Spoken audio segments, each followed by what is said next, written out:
জামালপুরে মালঞ্চ আব্দুল গফুর উচ্চ বিদ্যালয়ের দশম শ্রেণীর ছাত্রী নিহত আশা মনির ধর্ষণকারী তামিম আহমেদ স্বপনের জামিন বাতিল ও ফাঁসির দাবিতে মানববন্ধন করেছে এলাকাবাসী। বুধবার দুপুরে মালঞ্চ আব্দুল গফুর উচ্চ বিদ্যালয় প্রাঙ্গণে ঘণ্টাব্যাপী এ মানববন্ধন অনুষ্ঠিত হয়। মানববন্ধনে বক্তব্য রাখেন নিহত আশা মনির পিতা মোহাম্মদ আবু সাইদ, মা শিলা বেগম সহ মালঞ্চ আব্দুল গফুর উচ্চ বিদ্যালয়ের শিক্ষার্থীরা।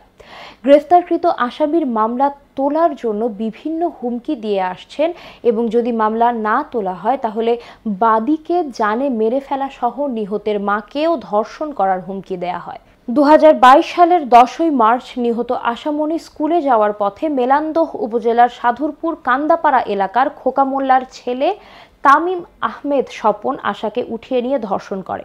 এরপর দুটি চিরকুট লিখে ফাঁসিতে ঝুলে আত্মহত্যা করেন আশা মনি। স্কুলে আসার মাধ্যমে তামিম আহমেদ স্বপন আস্থা থেকে আমার মেয়েকে তুলে নিয়ে যায়। তুলে নিয়ে যাওয়ার মাধ্যমে এক বাড়িতে নিয়ে যায় আমার মেয়েকে ধর্ষণ করে আমার মেয়েকে খুব হুমকি দেয়। হুমকি দেওয়ার পরে আমার মেয়ে মান সম্মানের দিক তাকায়, বাবা মার সবার দিক তাকায় আমার মেয়ে বাসায় যায়, নিজের জীবন আমার মেয়ে আত্মহত্যা করে। এই তামিম আহমেদ আমার আশা মনিকে আমার বুক ধরে খায়।